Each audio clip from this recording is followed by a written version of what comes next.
Olá, boa noite. Estamos começando o Rede TV News. Olá, boa noite. Você é sempre muito bem-vindo. A violência no trânsito. Motorista de ônibus de 69 anos é agredido por jovem após acidente. O motorista denunciou o caso, que foi registrado na Polícia Civil como lesão corporal grave. Em São Paulo, começa o julgamento do homem conhecido como o monstro da favela Alba. Ele é acusado de matar pelo menos 5 pessoas e enterrá-las na própria casa. E tem ainda as imagens curiosas de um boi fujão em pleno trânsito da capital paulista. A guerra na Ucrânia pode encarecer o pãozinho, indispensável na mesa do brasileiro. Você vai entender agora na reportagem de Tony Vendramini. Nesta padaria, na zona sul do Rio de Janeiro, o pãozinho foi reajustado há pouco tempo. O dono quer não aumentar de novo, mas não sabe se vai conseguir. Se houver um aumento exorbitante, a gente vai ter que repassar, não tem como segurar esse preço. Por causa do conflito entre Rússia e Ucrânia, o aumento do preço do pão é inevitável. É que os dois países produzem cerca de 30% de todo o trigo comercializado no mundo, o equivalente a 210 milhões de toneladas. O Brasil precisa importar trigo para suprir 60% da demanda interna. E apesar de não comprar dos dois países, fica vulnerável às oscilações do mercado internacional. 85% do trigo importado vem da Argentina. Isso praticamente elimina o risco de desabastecimento. Mas, por outro lado, o trigo argentino tem acompanhado a alta do mercado americano, que já ultrapassa os 35%. E isso pressiona o preço também por aqui. O pão não vai ser o único produto a ficar mais caro. Biscoitos, bolos e massas também vão ser impactados pelo reajuste do preço do trigo, que nos últimos anos não para de subir por outros motivos, como a pandemia e o aumento do frete. Com o estoque do trigo mais barato perto do fim, o presidente da Associação Brasileira da Indústria da Panificação fez um apelo aos moinhos e aos comerciantes. A gente até pede aos moinhos que repassem também só aquilo que for necessário, como também nós estamos pedindo aos nossos panificadores que façam as contas, mas que só repasse aquilo que for necessário. Não é hora de aproveitar ou colocar qualquer tipo de gordura no produto. Então, precisa que os moinhos também tenham consciência para que a gente possa passar por esse período, porque os nossos consumidores não tiveram aumento de receita. Nas padarias, os clientes dizem que mesmo com o aumento, não vão deixar de comer o pãozinho de cada dia, mas admitem que podem diminuir o consumo. Eu não vou deixar de comer o pão, realmente, entendeu? Mas eu acho que você começa a buscar novos substitutos, né? Você tem a mandioca, vai fazer uma tapioca, entendeu? Que até fica mais alternativos, né? O Copom, Comitê de Política Monetária do Banco Central, elevou a taxa Selic de 10,75% para 11,75% ao ano, uma alta de 1 ponto percentual. Esse é o 9º aumento consecutivo. Agora, a taxa básica de juros atinge o maior patamar desde abril de 2017, quando chegou a 12,25% ao ano. Voltamos em 30 segundos.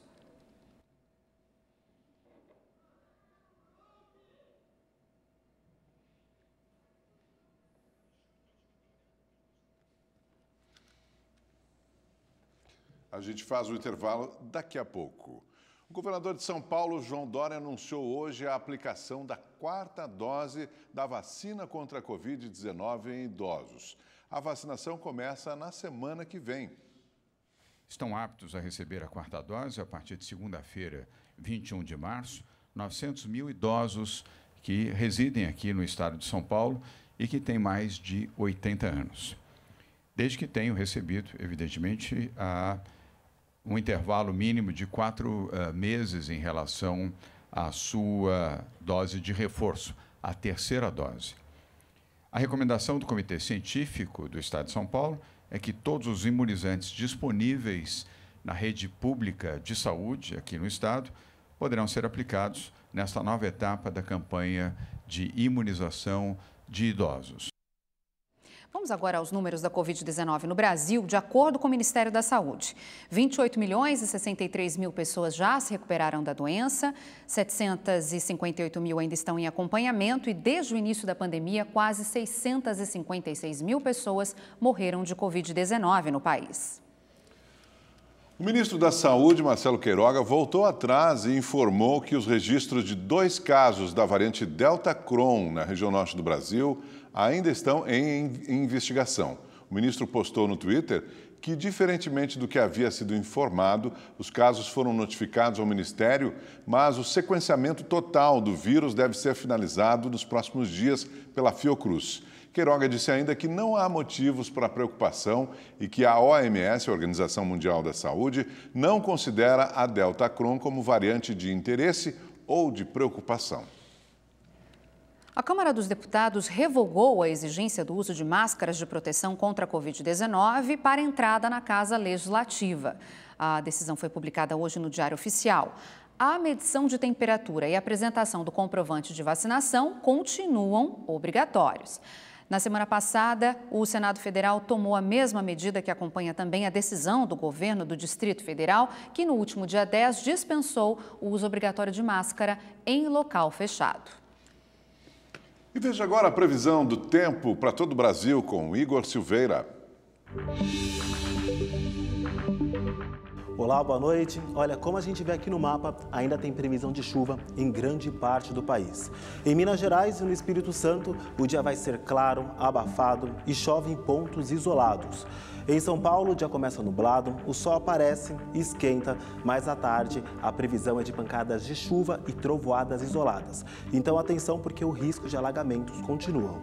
A máxima amanhã pode chegar aos 29 graus e na sexta-feira 31. No Rio, tempo quente e ensolarado, pode ter variação de nuvens, mas não chove. Por lá, a temperatura sobe bastante, viu? 34 graus amanhã e 37 graus na sexta-feira. E no Ceará, quase 160 municípios foram atingidos pelas chuvas. A região sul, os volumes foram mais acentuados e várias ruas foram alagadas. E a chuva forte também atingiu Salvador, onde em apenas 3 horas vários locais acumularam quase 80 milímetros de chuva. A instabilidade atingiu principalmente o Recôncavo Baiano.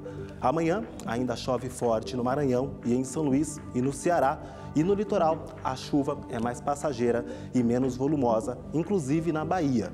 E o sol está garantido no Rio Grande do Sul. Tem variação de nuvens, mas não deve chover. No Paraná e em Santa Catarina, o tempo fica instável e chove, olha só, nos 2 estados. Na região norte, dia nublado e quente. Em Roraima, a máxima amanhã pode chegar aos 34 graus. E para saber mais sobre a previsão do tempo na sua cidade, é só entrar no site da Rede TV.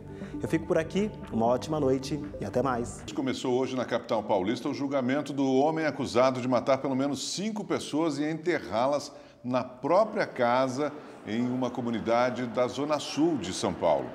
Esse caso foi descoberto em 2015 e o acusado ficou conhecido como o monstro da favela Alba. Vamos então agora conversar ao vivo com o repórter Guilherme Lopes, que está em frente ao Fórum Criminal da Barra Funda, na zona oeste da cidade, e de lá ele traz para a gente mais informações.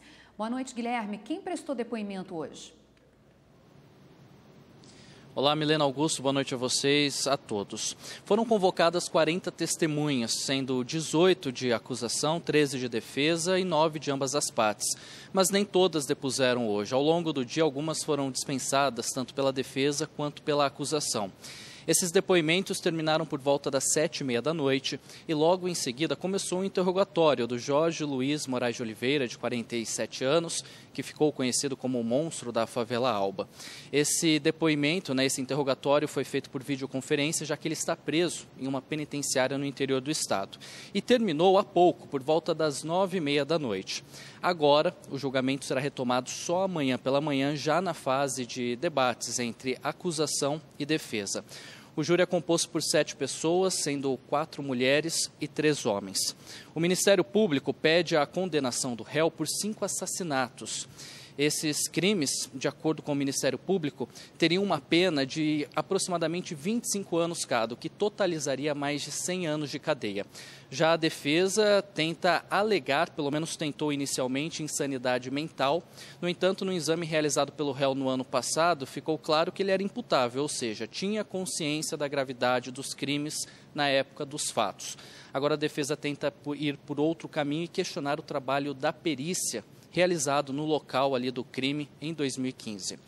Na época, o Ministério Público denunciou o réu por esses 5 assassinatos. Esses crimes foram cometidos contra 4 mulheres e um homem, todos ali com idades entre 20 e 33 anos.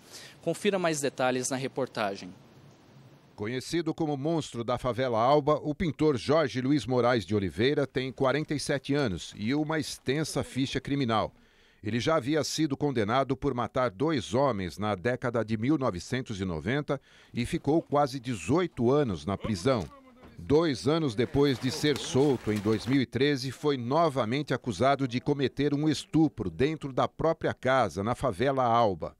A mulher o denunciou e disse que havia cadáveres enterrados no local.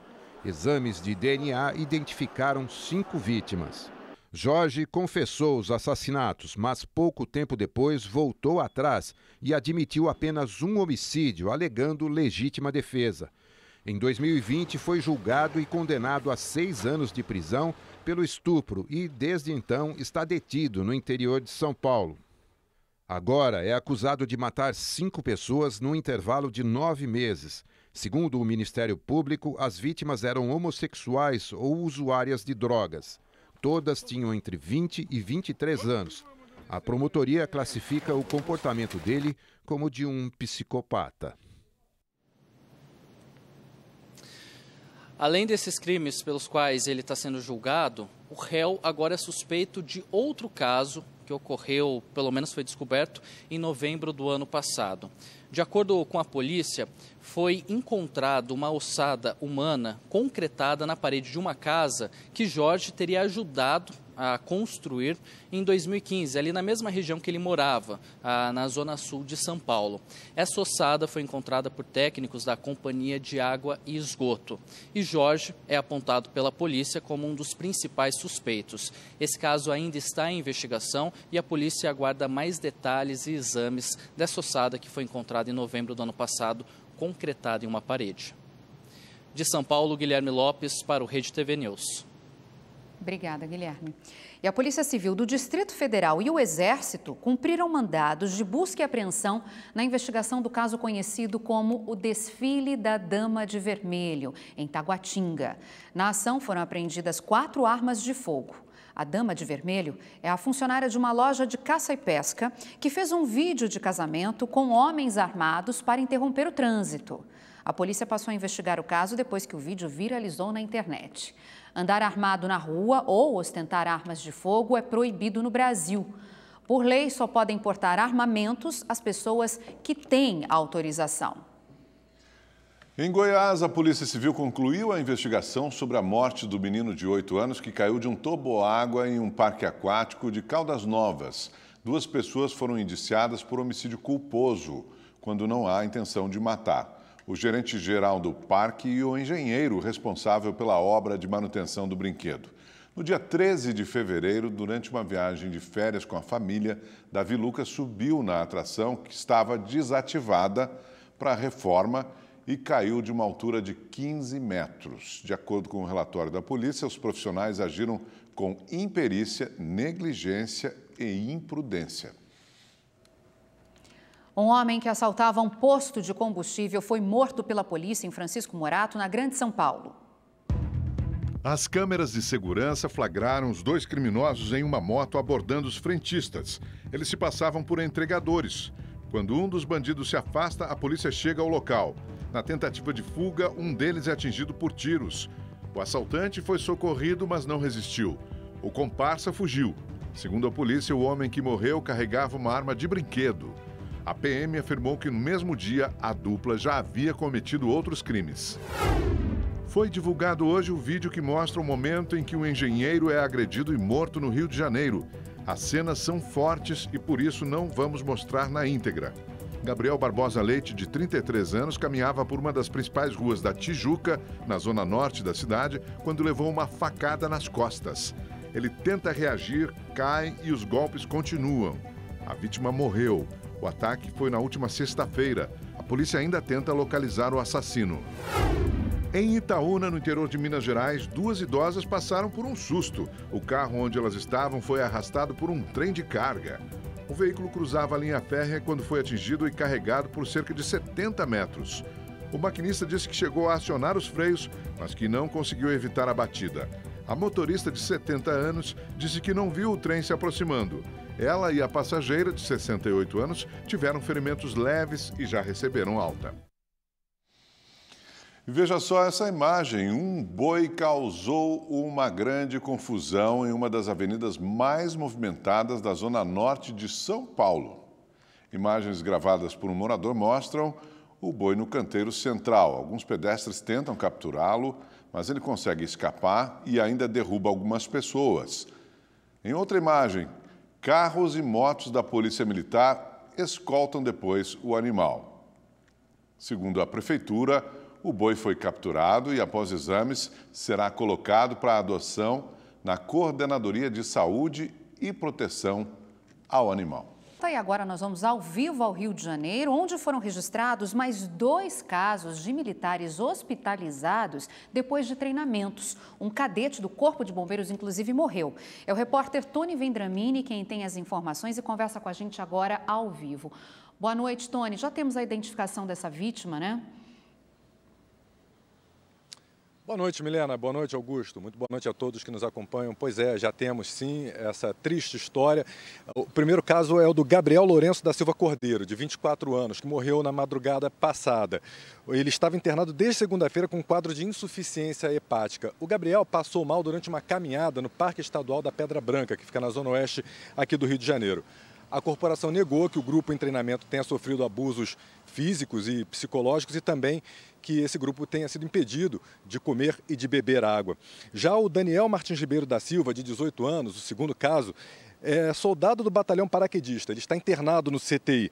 A família diz que no último dia 10 ele foi obrigado a fazer flexões no asfalto quente e em seguida acabou desligado do Exército. O Daniel foi diagnosticado com rabdomiólise, que é uma condição grave caracterizada pela destruição de fibras musculares. O militar está sendo submetido à hemodiálise. O Comando Militar do Leste informou que abriu um procedimento investigativo. Lembrando que na semana passada um outro caso já havia acontecido no Exército. O soldado Pedro Henrique Pereira dos Santos, de apenas 18 anos, morreu depois de passar mal durante os exercícios físicos realizados sob forte calor. O Comando Militar do Leste também informou que abriu um procedimento para investigar esse outro caso. Do Rio de Janeiro, ao vivo, Tony Vendramini para o Rede TV News. Obrigado, Tony. E 2 soldados do Exército morreram após o caminhão em que estavam tombar em uma ribanceira no Vale do Itajaí, em Santa Catarina. Outros 39 militares ficaram feridos. O grupo seguia para um treinamento de tiro quando o veículo caiu de uma altura de aproximadamente 20 metros. Em nota, o Exército afirmou que vai prestar apoio psicológico aos feridos e familiares das vítimas. Um inquérito foi aberto para apurar as causas do acidente. Um motorista de ônibus de 69 anos foi agredido por um jovem por causa de um acidente de trânsito no Rio de Janeiro. As manchas roxas, os ferimentos nos braços e os mais de 10 pontos no rosto são resultados da violência. O agressor, o motorista de um carro. A gente se sente triste, né? Porque a gente nunca pensa que vai acontecer com a gente. Eu vejo essa brutalidade que nós estamos passando aí, entendeu?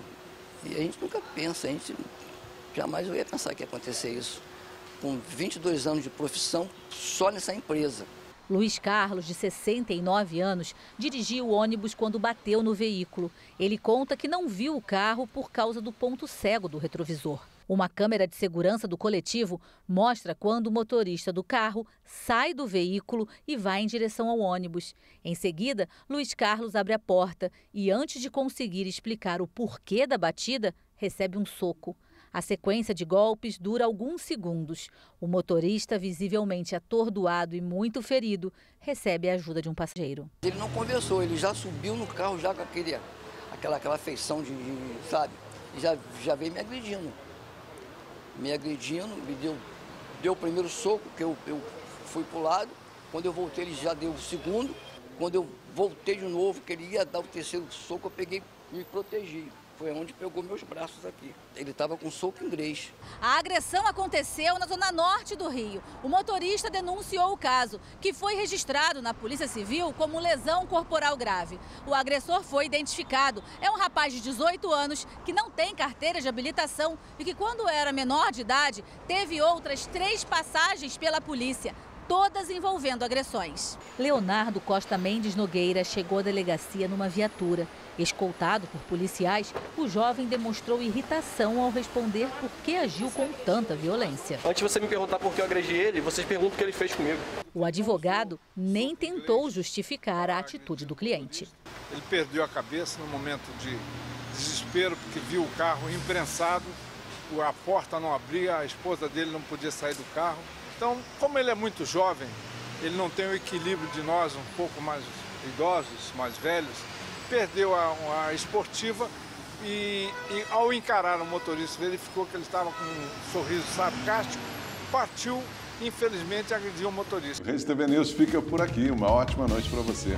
Fique agora com o Super Pop com Luciana Gimenez. Boa noite para você. Até amanhã.